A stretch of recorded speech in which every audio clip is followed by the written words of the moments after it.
John had always dreamed of owning the quiet, peaceful place where he could escape the chaos of city life.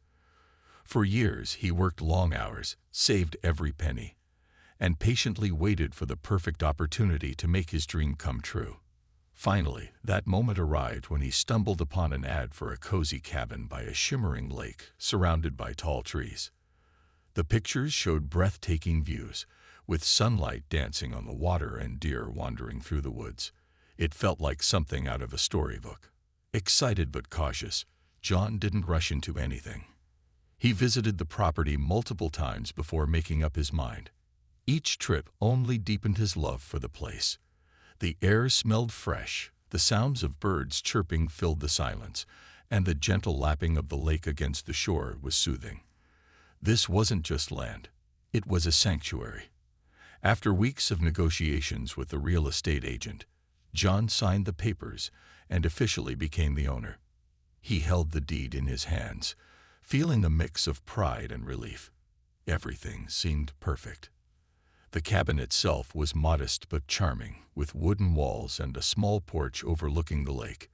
There was even a tiny dock where he imagined himself fishing during lazy afternoons.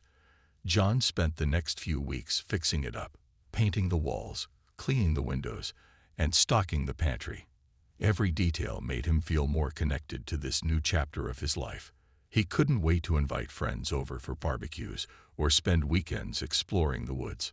But as much as John loved his new home, he quickly realized that living in a neighborhood governed by a homeowners association, HOA, came with its own set of challenges. On his very first day, while unloading boxes from his truck, he met Marcia, the HOA president. She introduced herself with a tight smile and immediately launched into a lecture about community standards. Her tone was polite but firm, leaving no room for questions. John nodded politely, thinking she was just being thorough.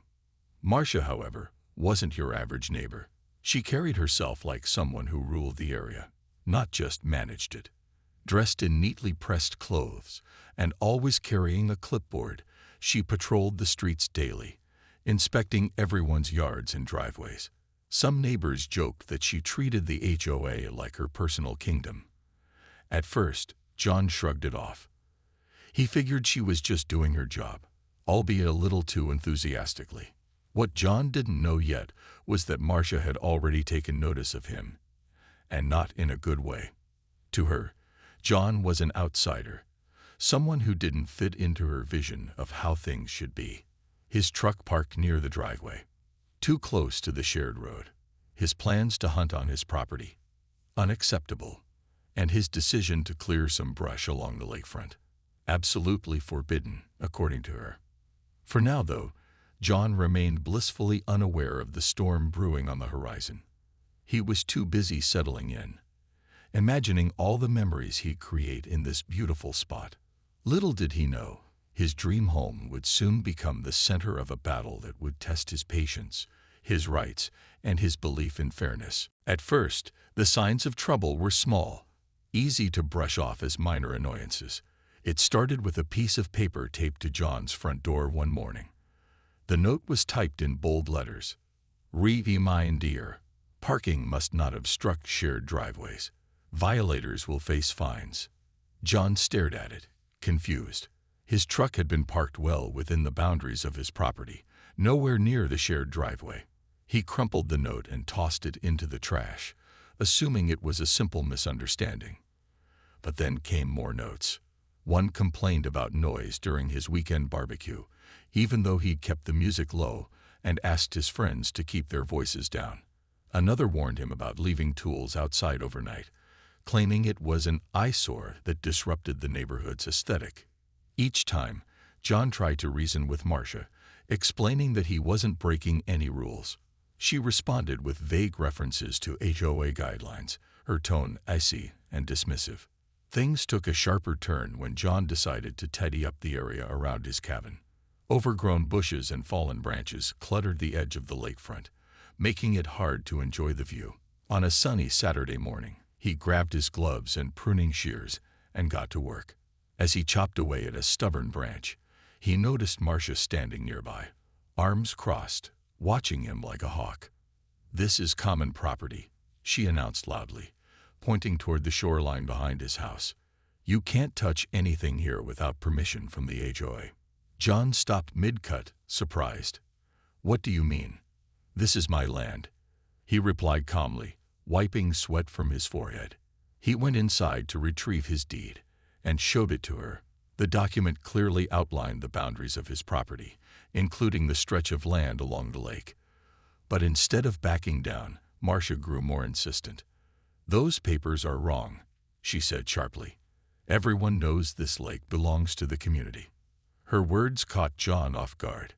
How could there be such a discrepancy? He had paid for the property, received all the necessary approvals, and never heard anyone mention shared ownership before. When he pressed her for clarification, Marcia simply shrugged. "Take it up with the HOA if you don't believe me," she said, turning on her heel and walking away. That evening, unable to shake off the encounter, John called the real estate agent who had handled his purchase. After explaining what happened, the agent assured him that everything was in order. "Your deed is legally binding," they said. "There shouldn't be any confusion about your ownership." Relieved but still uneasy, John decided to let the matter drop, for now. Over the following days, though, Marcia's behavior grew increasingly hostile. She began parking her car directly in front of John's driveway, blocking access despite knowing he needed space for deliveries. When confronted, she claimed the road belonged to the HOA, and therefore so did the parking spots. Her actions felt petty, almost childish, yet John couldn't ignore the underlying message. She was determined to assert control over him, and possibly over his property. Neighbors who once greeted John warmly now seemed distant, avoiding eye contact or hurrying past whenever they saw him outside. It was as if Marcia's disapproval carried weight, influencing how others treated him. John started to feel isolated, like an outsider in a place he had hoped would become his haven. Still, he refused to back down. If Marcia wanted a fight, he wouldn't give her the satisfaction of seeing him rattled. But deep down, he wondered how far she'd go to prove her point, and whether he'd truly be able to enjoy the peace and quiet he dreamed of finding here. As the days turned into weeks, Marcia's behavior escalated from passive-aggressive notes to outright hostility. John tried to stay calm and focused on enjoying his property, but it was becoming harder to ignore her constant interference. Every move he made seemed to attract her attention, and her accusations grew bolder with each passing day. What started as minor complaints now felt like a personal vendetta.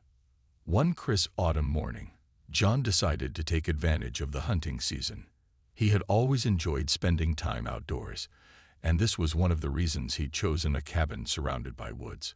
With his rifle slung over his shoulder and camouflage gear on, he set out early before sunrise. The forest was peaceful, a stark contrast to the tension brewing back at his house.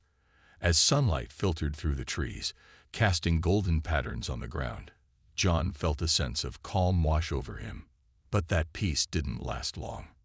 Not far from where he stood, near the edge of the lakefront, he spotted Marcia watching him from her porch.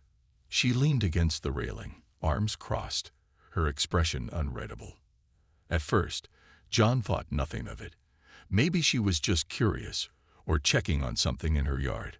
But moments later, he heard the unmistakable sound of sirens approaching.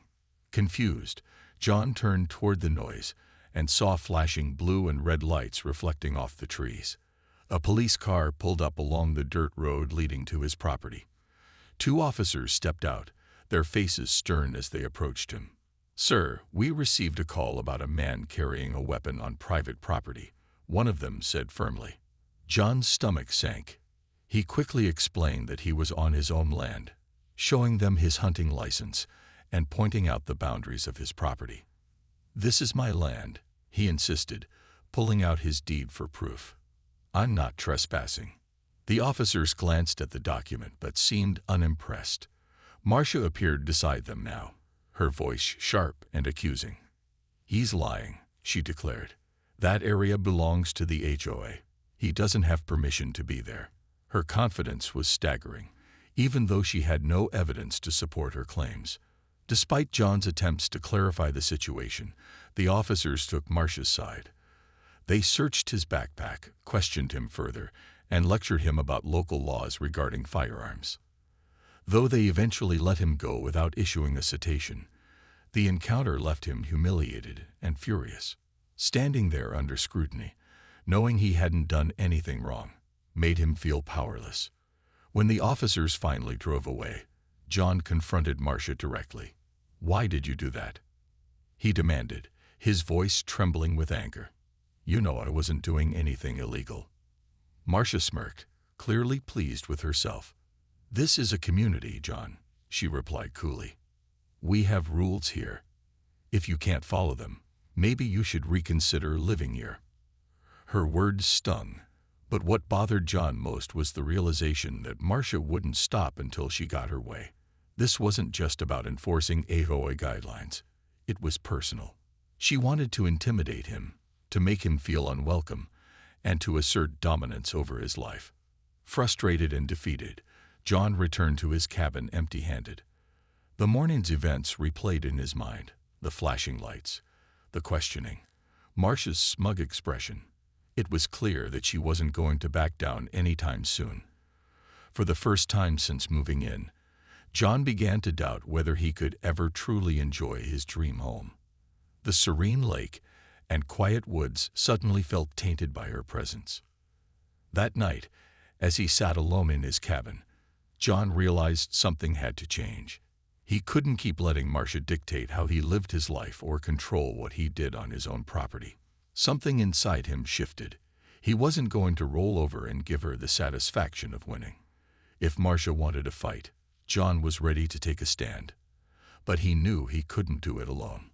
It was time to dig deeper, gather evidence, and find allies who might help him reclaim the peace he'd worked so hard to achieve. The morning after the hunting incident, John woke up with a heavy heart but a clear mind. He realized that ignoring Marcia's antics wasn't going to solve anything. She was determined to make his life difficult, and he needed to fight back. But how? He couldn't keep relying on explanations or hoping she'd back off. He needed proof, allies, and a strategy. John decided to consult a lawyer who specialized in property disputes. During their first meeting, he laid out everything: Marcia's accusations, the HOA's vague rules, and the deed proving his ownership. The lawyer listened carefully, nodding as John described the escalating tension. "Let's start by digging into the HOA's records," the lawyer suggested. "Sometimes these organizations overstep their boundaries, especially when it comes to shared spaces like lakes or green areas." Over the next few weeks, John and his lawyer uncovered some startling details. The HOA's maps, which outlined communal versus private property, were inconsistent at best. Some sections marked as common land overlapped with privately owned lots, including John's. Worse still, there was no clear documentation showing that the lakefront had ever been designated as community property. It seemed like someone, possibly Marcia, had taken liberties with the boundaries, claiming parts of people's properties without proper authority. As they dug deeper, they found evidence of similar complaints from other homeowners. One family said they'd been fined for planting flowers in their own yard because Marcia claimed it violated community standards. Another neighbor admitted they'd stopped hosting gatherings altogether after receiving threats of legal action for noise violations. These stories painted a troubling picture. Marcia wasn't just targeting John. She had been bullying residents for years, using fear and misinformation to maintain control. Armed with this new information, John filed a formal complaint against the HOA, challenging their claims about his property. He also requested a review of the HOA's bylaws and mapping documents. This move infuriated Marcia. She retaliated by plastering signs around the neighborhood, labeling John a troublemaker and warning others not to get involved. Her tactics were obvious, an attempt to isolate him further, but they had the opposite effect. Some neighbors, emboldened by John's actions, began speaking up. An elderly couple approached him one evening while he was working on his porch. "We've suspected something was wrong for years," the husband admitted quietly, "but we didn't want to cause trouble. If you're willing to stand up to her, maybe we should too." Others followed suit, sharing their own frustrations about Marcia's behavior. Slowly, a small group of dissenters formed, eager to support John's fight for justice. Despite the growing support, John knew the battle wouldn't be easy. Marcia doubled down on her campaign against him, spreading rumors and filing frivolous reports with the HOA board. She even held impromptu meetings to rally her supporters, painting John as an outsider trying to exploit loopholes in the system. Her charisma worked on some, but cracks were beginning to show in her facade. A few longtime residents whispered among themselves, questioning whether Marcia had gone too far this time. One particularly telling moment came during a heated exchange between John and Marcia near the maillocks. In front of several neighbors, John calmly presented copies of his deed and surveyor reports proving his ownership. Marcia, caught off guard, stammered and tried to deflect. "You don't understand how things work here," she snapped, her usual confidence wavering. For the first time, John saw doubt flicker in her eyes, and in the eyes of those watching. Though the conflict was far from over, John felt a renewed sense of hope. With solid evidence, a skilled lawyer, and a growing coalition of supporters, he was ready to take on the HOA. What started as a personal struggle had become something bigger, a chance to expose the truth and restore fairness to the community. As he stood on his porch that evening, looking out at the quiet lake, John reminded himself why he bought this place in the first place. No matter what happened next, he wasn't going to let Marcia, or anyone else, take that away from him. The tension in the neighborhood reached a boiling point when the HOA called an emergency meeting to address John's complaint. Word spread quickly, and nearly every resident showed up, filling the small community center to capacity. The room buzzed with murmurs as people took their seats, unsure of what to expect. On one side sat Marcia's loyal supporters, those who had long been swayed by her charisma and promises of maintaining order. On the other side were the growing number of neighbors who had grown tired of her tactics and saw John's fight as an opportunity for change. Marcia wasted no time taking control of the meeting. Standing at the front of the room, she launched into a passionate speech, painting herself as the protector of the community. "John thinks he can come in here and rewrite the rules," she declared, her voice sharp and commanding. "But we all know this lake belongs to *us*. We've built this neighborhood together, and we won't let outsiders divide us." Her words earned applause from some attendees, but others shifted uncomfortably in their seats. One woman raised her hand hesitantly. "I just want to understand," she said. "Where exactly does it say that the lake isn't part of private property? I've never seen any official document proving that." Her question hung in the air, met with silence. Marcia glared at her before moving on to another topic, clearly unwilling to answer. When it was John's turn to speak, he approached the podium calmly, clutching his folder of evidence. He began by thanking everyone for coming, acknowledging that this issue affected more than just him. Then he laid out his case step by step. Using maps, deeds, and surveyor reports, he demonstrated how parts of his property, and likely others, had been incorrectly labeled as communal land. His tone was respectful but firm, avoiding personal attacks while focusing on facts. "You've all trusted Marcia to lead this HOA," John said, addressing the crowd directly. "But trust has to go both ways. If you're telling me I can't use my own land, show me the proof. Show me where it says the lake belongs to the HOA. Because so far, I haven't seen it." His presentation struck a chord with many residents. Some nodded in agreement, while others whispered among themselves, comparing notes about their own experiences with Marcia. A few brave souls even stood up to share their stories, how they'd been fined unfairly, pressured into compliance, or silenced when they tried to ask questions. Each story chipped away at Marcia's carefully constructed image of authority. Not everyone sided with John, though. Several neighbors defended Marcia, praising her dedication to keeping the community beautiful and orderly. One man accused John of being selfish, saying, "You're only thinking about yourself. What about the rest of us?" The accusation drew scattered applause, but it also highlighted the divide in the room. For every person who supported Marcia, there was someone else questioning her motives.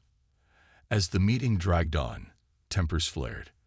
Voices grew louder, arguments broke out, and chairs scraped against the floor as people stood to make their points. It became clear that this wasn't just about John anymore. It was about power, fairness, and whether the HOA truly represented its members. By the end of the night, no resolution had been reached, but something important had shifted. For the first time, Marcia looked rattled. She couldn't rely solely on her usual charm or intimidation tactics. Too many people were starting to see through them. Meanwhile, John felt a flicker of hope. Though the battle was far from over, he could feel the tide turning. The community was divided, yes, but cracks were forming in Marcia's hold over it. And in those cracks, seeds of change were beginning to sprout. The courtroom was packed on the day of the trial, drawing not only John and Marcia, but also many curious neighbors who wanted to see how this dramatic feud would unfold. Reporters from local newspapers sat in the back, notebooks ready, adding an extra layer of pressure to an already tense atmosphere. The judge, a no-nonsense woman with sharp eyes behind her glasses, called the room to order. It was clear from the start that this case wasn't just about property lines. It was about truth, fairness, and whether power could be misused under the guise of authority. John's lawyer opened the proceedings by presenting irrefutable evidence of his client's ownership. Maps, deeds, surveyor reports, and even aerial photographs were displayed on a projector for everyone to see. Each document painted a clear picture. The lakefront land in question belonged to John, as did other parts of his property Marcia had tried to claim. The lawyer's tone was calm yet firm as he explained how inconsistencies in the HOA's records contradicted their claims. He pointed out that these discrepancies weren't accidental. They were deliberate attempts to overstep boundaries and exert control where none existed. Marcia, representing herself since the HOA couldn't afford legal counsel, struggled to respond. Her arguments were vague and defensive, relying more on emotion than fact. "This is our community," she exclaimed at one point, her voice rising. "We've always known the lake belongs to everyone. That's how it works here." But when pressed for documentation or proof, she faltered. Under cross-examination, her answers grew increasingly evasive, revealing gaps in her knowledge and exposing years of unchecked decisions made without proper oversight. Witnesses took the stand next, providing testimony that further dismantled Marcia's position. One elderly neighbor recounted how she'd been fined for planting flowers in her own garden because Marcia deemed them non-compliant with HOA rules. Another described receiving threats of legal action after hosting a small family gathering. These stories painted a troubling pattern of intimidation and manipulation, leaving the judge visibly unimpressed. As the trial progressed, cracks began to form in Marcia's carefully constructed image. Her confidence wavered, replaced by frustration and desperation. When questioned about specific clauses in the HOA's bylaws, she stumbled, unable to provide coherent answers. At one point, she accused John's lawyer of twisting facts, but her protestations fell flat in the face of overwhelming evidence. Finally, after hours of deliberation, the judge delivered her ruling. In a decisive tone, she declared that John's ownership of the disputed land was valid and legally binding. Furthermore, she ordered the HOA to cease all interference with his property rights. To drive the point home, she imposed sanctions on the HOA for frivolous litigation and harassment, requiring them to cover John's legal fees, a blow that left Marcia visibly shaken. Outside the courthouse, reporters swarmed John, asking for his reaction. "I'm relieved," he said simply. "This has never been about causing trouble. I just wanted what's rightfully mine, and for everyone else to have clarity about their own rights." Back in the neighborhood, the fallout was immediate. Marcia resigned as OA president within days, humiliated and ostracized by many former allies. Some residents openly apologized to John for doubting him earlier, while others quietly distanced themselves from the drama. Though scars remained, there was a renewed sense of hope in the air. For the first time in years, People felt empowered to speak up, and perhaps even rewrite the rules that had long governed their lives unfairly. For John, the victory was bittersweet.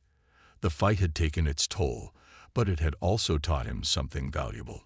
Standing up for yourself isn't easy, but sometimes it's the only way to protect what matters most. With the court case behind him, John finally felt a weight lift off his shoulders. The battle had been exhausting, emotionally, mentally, and financially, but it was over. He stood on his porch one crisp morning, coffee mug in hand, watching sunlight dance across the lake's surface.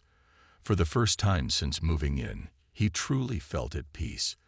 This place, this sanctuary he'd dreamed of for years, was his again, not just legally, but emotionally. The scars of the past months lingered, but they didn't overshadow the beauty around him anymore. The neighborhood began to change too. Without Marcia's iron grip, the HOA meetings became less tense and more collaborative. A new president was elected, someone quieter, fairer, and more willing to listen. Neighbors who had once avoided John now greeted him warmly, some even apologizing for not standing by him sooner. "You did what none of us had the courage to do," one man admitted during a casual chat near the mailbox. "Thank you." John didn't hold grudges. He understood why some people had stayed silent. They were afraid of Marcia's retaliation. What mattered now was moving forward together. Slowly, trust began to rebuild. People started hosting gatherings again, sharing meals, and working side by side on community projects. The atmosphere shifted from hostility to harmony, and John found himself enjoying the camaraderie he'd hoped for when he first arrived. One evening, as snowflakes drifted lazily from the sky, John invited a few neighbors over for hot cocoa and stories around the fireplace. It was a simple gesture, but it meant something. A chance to reconnect after months of division. As they laughed and talked, John realized how much he'd come to appreciate these people. They weren't perfect, but neither was he. Together, they were learning to build a better community, one based on respect rather than fear. Spring arrived, bringing renewal with it. John spent weekends fishing off his dock, planting flowers along the edge of his yard, and exploring the woods with his dog. The land that had once been a source of conflict was now a haven of joy. He hosted barbecues, invited friends up for weekends, and even organized a small cleanup day at the lake, encouraging others to join in. To his surprise, many showed up, not because they were obligated, but because they genuinely wanted to help.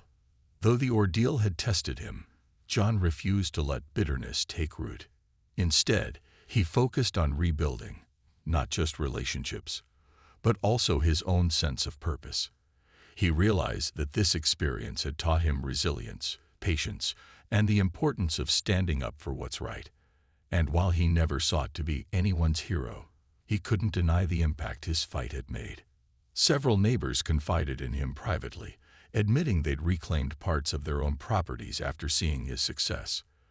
Others expressed gratitude for sparking a movement toward transparency within the HOA. As summer approached, John reflected on everything he'd been through. The journey hadn't been easy, but it had shaped him in ways he hadn't expected.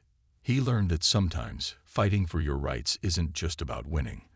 It's about creating ripples of change that benefit others too. The cabin by the lake wasn't just his dream home anymore. It was a symbol of perseverance, fairness, and second chances. One quiet evening, as fireflies blinked in the twilight and the sound of frogs filled the air, John sat on his porch, gazing out at the water. Life here wasn't perfect. It never would be. But it was real. He smiled softly, feeling grateful for the lessons he'd learned and the friendships he'd forged. Whatever challenges lay ahead, he knew he could face them. After all, if he could survive a showdown with Marcia, he could handle anything. And so, with a heart full of hope and a spirit renewed, John embraced this new chapter of his life. The storm had passed, leaving behind clearer skies and brighter days. His dream home was finally living up to its promise, a place where peace, freedom, and happiness could thrive.